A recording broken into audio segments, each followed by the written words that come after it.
ناظرین اکرام، قدرت کے تخلیق کردہ ایسے پراسرار راز جس نے سائنسدانوں کے ذہنوں پر ایک سوالیہ نشان چھوڑ رکھا ہے۔ زمینی حقائق پر جستجو کرنے کے بعد انسانی عقلوں کے گھوڑے دوڑانے والوں نے اپنے علمی میدان کو وسعت دیتے ہوئے چاند اور خلائی تحقیق کو جب سے اپنا موضوع بحث بنایا ہے تو نئی دنیا، نئے جہان اور نئی مخلوق کے ایسے راز کھلے ہیں کہ جس نے انسانی عقل کے ارتقائی سفر کو ورطۂ حیرت میں ڈال رکھا ہے۔ قدرت کی یہ حسین و جمیل تخلیق ممکن ہی نہیں کہ انسانی حواس خمسہ کی گرفت میں آ سکے، لیکن علم بھی ایک بحر بے قرار ہے جو اپنی گہرائی میں انسان کو غوطہ زن ہونے کی طرف دعوت فکر دیتا ہے۔ دوستو، امریکی سائنسدانوں نے ایک ایسا ذاتی سیارچہ دریافت کیا ہے جس کی مالیت زمین کی کل GDP سے 1.25 لاکھ گنا زیادہ ہے۔ مریخ اور مشتری کے درمیان لوہے اور نکل سے بنا ایک ایسا سیارچہ گردش کر رہا ہے جو مکمل طور پر نکل اور لوہے کا بنا ہوا ہے، اور اس کی مالیت کا تخمینہ 1 کروڑ خرب ڈالر لگایا گیا ہے۔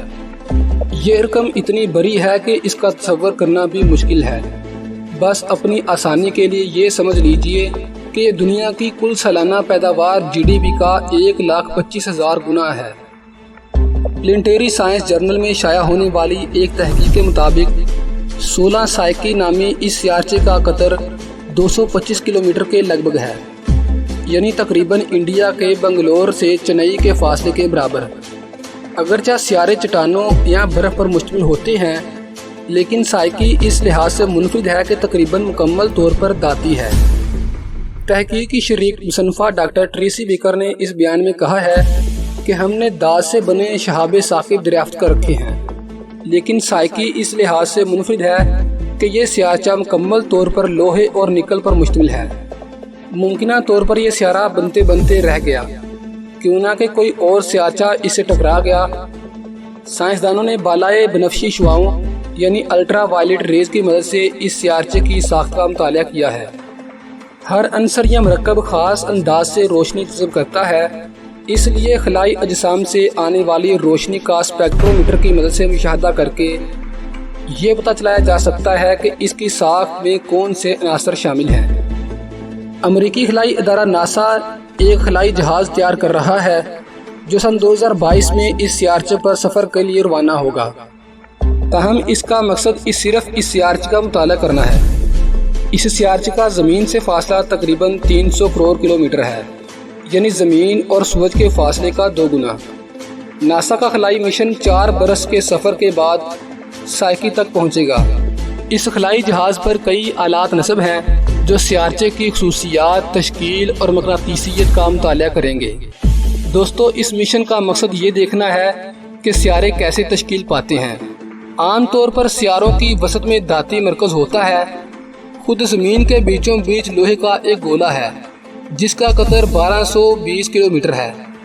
خیال کیا جا رہا ہے کہ سائیکی بھی سیارہ بننے کے سفر پر روانہ تھا، لیکن کسی اور سیارچے یا سیارے کے زبردست تصادم کے نتیجے میں اس کی سطح کی تہیں اڑ گئیں اور صرف دھاتی مرکز ہی باقی رہ گیا۔ سائیکی پر پائی جانے والی نکل بے حد قیمتی دھات ہے۔ اس سے کئی اقسام کے برت یعنی ایلو بنتے ہیں، اور یہ اسٹینلیس اسٹیل کی تیاری میں بھی استعمال ہوتی ہے۔ مزید یہ کہ جدید بیٹریوں کی تیاری میں نکل بے حد اہم ہے، اور خاص طور پر الیکٹرک گاڑیوں کی بیٹریوں میں اس کی بے حد ڈیمانڈ ہے، کیوں نہ کہ یہ لیتھیم کی بیٹریوں سے بہتر کارکردگی پیش کر سکتی ہے۔ انسانی تہذیبوں کی تمام تر ترقی دھاتوں کی مرہون منت ہے۔ سب سے پہلے مشرق وسطیٰ کے علاقے میں آج سے 10 تا 7,000 سال پہلے تانبا دریافت ہوا، جس سے انسانی تاریخ میں پہلی بار دھاتی اوزار اور ہتھیار تیار کیے گئے، ورنہ اس سے پہلے انسان لاکھوں برس تک اوزار بنانے کے لیے پتھر، لکڑیوں اور ہڈیوں تک محدود تھا۔ اس کے بعد جست اور پھر لوہا دریافت ہوا، جو انسانی تاریخ کا ایک اور اہم موڑ ہے۔ 18ویں صدی میں یورپ میں آنے والے صنعتی انقلاب نے بڑے پیمانے پر دھاتوں کا استعمال شروع ہوا، جس میں مسلسل اضافہ ہو رہا ہے۔ تاہم مسئلہ یہ ہے کہ یہ ساری دھاتیں زمین کی سطح پر محدود مقدار میں موجود ہیں، اور جلد یا بدیر وہ دن آئے گا جب دنیا میں ان کی قلت واقع ہو جائے گی۔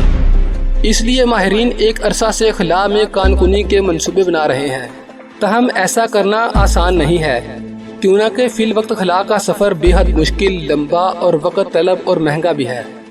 ابھی تک چاند سے چند پتھر لانے کے علاوہ انسان کسی اور سیارے یا سیارچے سے کوئی مواد زمین پر نہیں لا سکا۔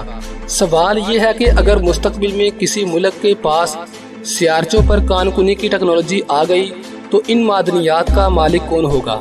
اس وقت خلا میں کان کنی کے لیے قواعد و ضوابط موجود نہیں ہے۔